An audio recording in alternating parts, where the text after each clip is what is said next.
Hi, everyone. I'm James Garbutt, And I'm Denny Dumas. and this is the Garbutt Dumas Real Estate Podcast.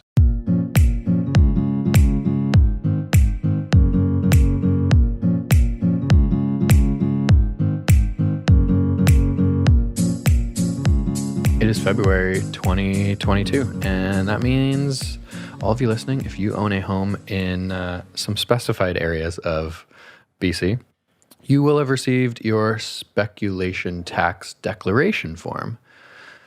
By now, we're in year 3, so you probably have seen these before.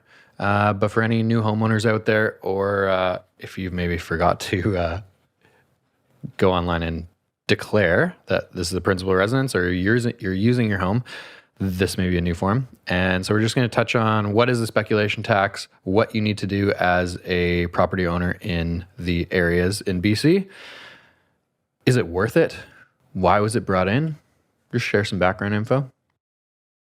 If you've not received this letter, or if you have a rental property, make sure you go out of your way to find it. Because I have run in over the last couple of years people that forget to fill out their spec tax form, and it's definitely a tax you don't want to pay. Yeah. So if you're listening to this and you have a rental property, you don't get mail for that rental property, go out of your way to find that spec tax form, get it in. The cutoff is March 31st. And if you're local and you have a property, the tax on it is 0.5% of the assessed value. So that's a big hit.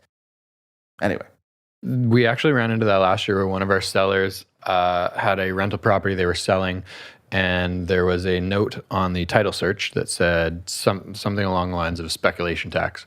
And I guess for whatever reason, they had just forgot to submit the declaration, and it was a little bit of a admin nightmare to get it figured out, but he didn't have to pay the tax because it was rented. But find the speculation tax form if you haven't done it already.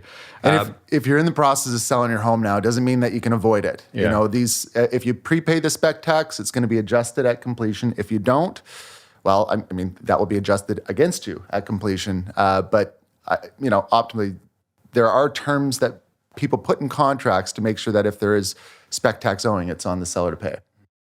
So if your home is occupied, really all you need to do is take a few minutes of your time, log on to the spec tax website and go through the declaration. It's going to ask you for some really brief personal information, and you're just going to select one of the options. Is it your principal residence? Is the home being rented out? Whatever applies to your specific situation. But you do have to go online by March 31st and fill that form out.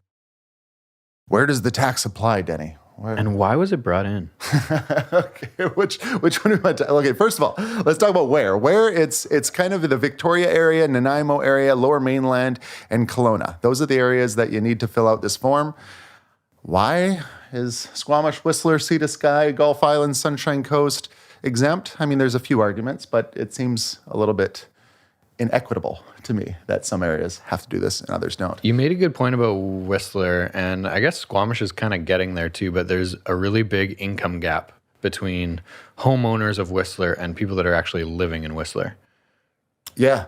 Huge. Huge. Yeah. I don't think the ski patrol can afford the average $3 million home there. Yeah. There's a lot of work. Like the gap between the people that work there and the people that live there is huge. And there's this spec tax geographically does have anomalies. Like, Squamish should be included in it. Whistler should be included in my opinion.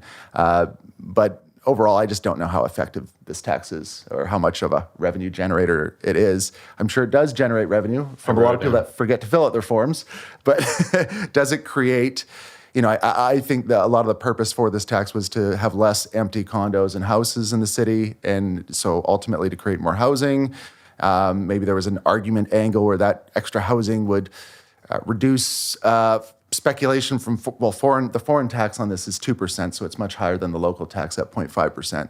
So it's probably part of the argument is to reduce the upward trend of housing prices, increase the supply of housing. Is it working?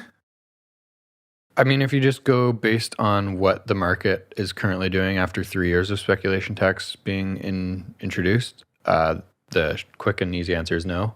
No.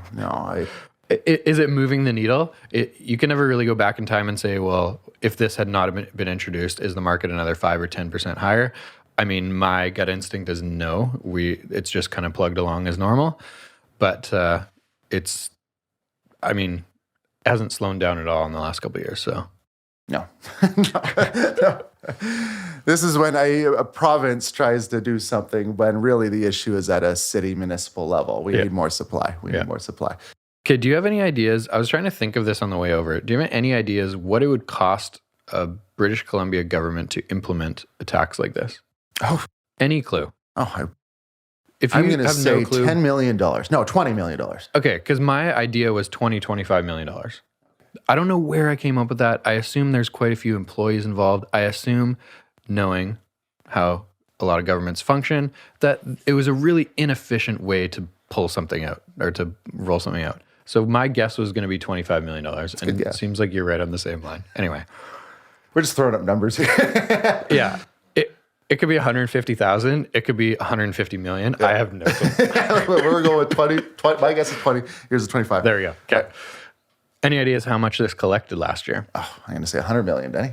81. Oh, geez. 81. I'm just throwing up numbers, really. So they collected $81 million last year. Obviously, that is not an insignificant amount of money. Is that enough to, and like what they talk about on the website and why they brought this out was to increase affordable housing, whether that's through deterring people to purchase homes that they're not going to be living in or are going to be vacant, whether that is to get people who are sitting on vacant properties to sell those properties, but also to collect some revenue to generate more affordable housing throughout these regions of British Columbia. I don't know if that's enough money to really move the needle on the affordable housing front. I'm assuming they didn't have the costs available. Of course. Yeah, of course. So the revenue's 81 and we're guessing the cost wildly. Yeah, totally. I was hoping to have that number. Yeah, it's a hassle. But we'll see if it's still around in 5 years. My guess is it will be, and we will continue to fill out these forms. I'm curious to see if they change the geographic boundaries of it over time. I think we're going to see some sort of change in the spec tax over the coming years. 25 million does sound like a lot of money. But what's running through my head is like, obviously the employees involved, the